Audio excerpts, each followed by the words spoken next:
Hi friends, எல்லாருக்கும் வணக்கம். இப்போ பார்த்தீங்கன்னா 7th ஸ்டாண்டர்டு ஃபஸ்ட்டு இயரில் இருக்கக்கூடிய எங்கள் தமிழ் அப்படிங்கிற டாப்பிக்கை பார்க்க போகிறோம்.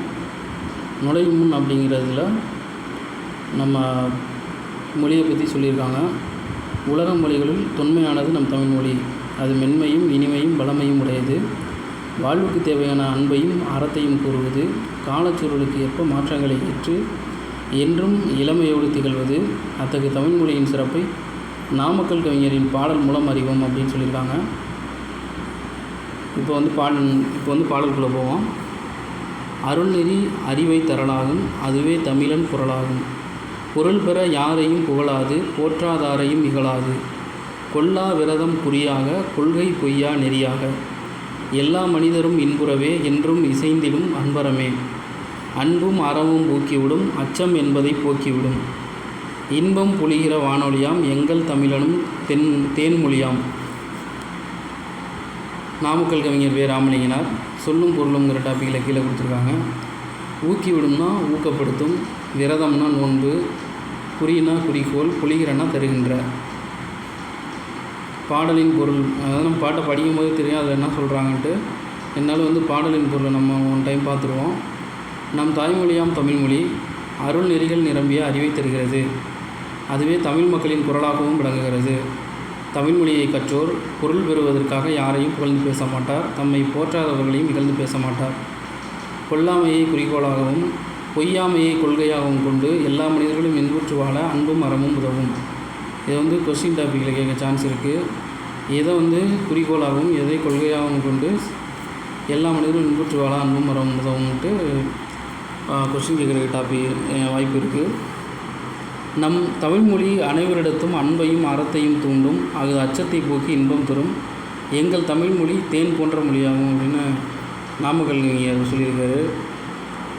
நாமக்கல் கவிஞர் என்ன பண்ணியிருப்பார்னா, அந்த உப்பு சத்தியாகிரகம் நடக்கும்போது திருச்சியிலேருந்து வேதாரண்யம் வர ராஜாஜி தலைமையில் போவாங்க. அந்த டைமில் இவர் கத்தியின்றி ரத்தமின்றி அப்படிங்கிற பாடலை ஏற்றிருப்பார். சரி, ஓகே. இப்போ நாமக்கல் கவிஞரை பற்றி பார்ப்போம். இப்பாடலின் ஆசிரியரை நாமக்கல் கவிஞர் என்றும் அழைப்பர். இவர் தமிழறிஞர், கவிஞர், விடுதலை போராட்ட வீரர் என பன்முகத்தன்மை கொண்டவர். காந்தியடிகளின் கொள்கைகளால் ஈர்க்கப்பட்டு காந்தியத்தை பின்பற்றியதால் இவர் காந்திய கவிஞர் என்றும் அழைக்கப்படுகிறார். தமிழகத்தின் முதல் அரசவை கவிஞராக விளங்கியவர். மலைக்கல்லன், நாமக்கல் கவிஞர் பாடல்கள், என் கதை, சங்கொலி உள்ளிட்ட பல்வேறு நூல்களை எழுதியுள்ளார். நாமக்கல் கவிஞர் பாடல்களின் நூலிலிருந்து இப்பாடல் எடுத்து தரப்பட்டுள்ளது. கீழே நம்ம முன்னாடி பார்த்த மாதிரி கத்தியின்றி இரத்தமின்றி பாடல் கொடுத்துருக்காங்க. அதையும் ஒன் டைம் பார்த்துருவோம். கத்தியின்றி இரத்தமின்றி யுத்தம் ஒன்று வருகிறது, சத்தியத்தின் நித்தியத்தை நம்பும் யாரும் சேருவீர். கண்டதில்லை கேட்டதில்லை சண்டை இந்த மாதிரி, பண்டு செய்த புண்ணியந்தான் பழித்ததே நாம் பார்த்திட. அவ்வளோதான். அடுத்து ஒன்றல்ல இரண்டல்ல அப்படின்ட்டு உடுமலை நாராயணகவி எழுதின பாடல் கொடுத்துருக்காங்க.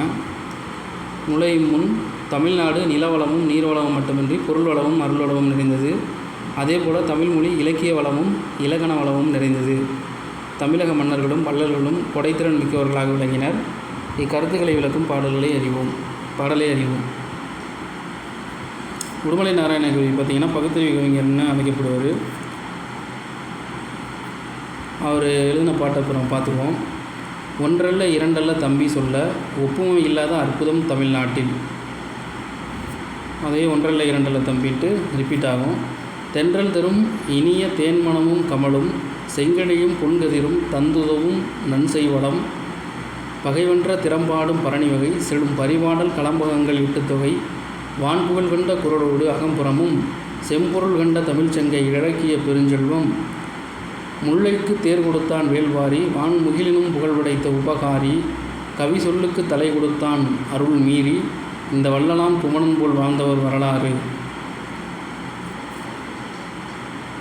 அடுத்து சொல்லும் பொருளும் பார்த்துருவோம். ஒப்புமை இணை, முகில்னா மேகம், அற்புதம்னா வியப்பு, உபகாரினா வள்ளல். பாடலின் பொருளை பார்த்துருவோம். தமிழ்நாட்டின் பெருமைகளை கூறினால் அவை ஒன்றிரண்டல்ல பலவாகும். அவை வேறு எவற்றோடும் இணை சொல்ல முடியாத விந்தைகளாகும். இங்கு வீசும் தென்றலில் தேன்மணம் கமலும், சுவைமிகு கனிகளும் பொன் போன்ற தானிய கதிர்களும் விளையும். தமிழ்நாட்டின் நன்செய் நிலவளம் ஒன்றிரண்டல்ல பலவாகும். பகைவரை வென்றதை பாடுவது பரணி இலக்கியம்.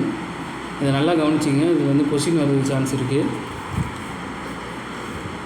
பகைவரை வென்றதை பாடுவது பரணி இலக்கியம். அத்தோடு இசைப்பாடலான பரிபாடலும் களம்பக நூல்களும் எட்டுத்தொகையும் வான்புகழ் கொண்ட திருக்குறளும் அகம்புறம் ஆகியவற்றை மெய்ப்பொருளாக கொண்டு பாடப்பட்ட சங்க இலக்கியங்களும் என தமிழின் இலக்கிய வளங்கள் ஒன்றிரண்டெல்லாம் பலவாகும். இதில் எப்படி கொஸ்டின் வரும்னு பார்த்தீங்கன்னா, பகைவரை வென்றதை பாடுவது எந்த இலக்கியம் அப்படின்னு வரும். இசைப்பாடல்னால் என்ன, பரிபாடல்னு வரும். அகம்புறம் அந்த மெய்ப்பொருளாக கொண்டு பாடப்பட்டது எந்த இலக்கியங்கள்னு வரும், அந்த சங்க இலக்கியங்கள்ட்டு.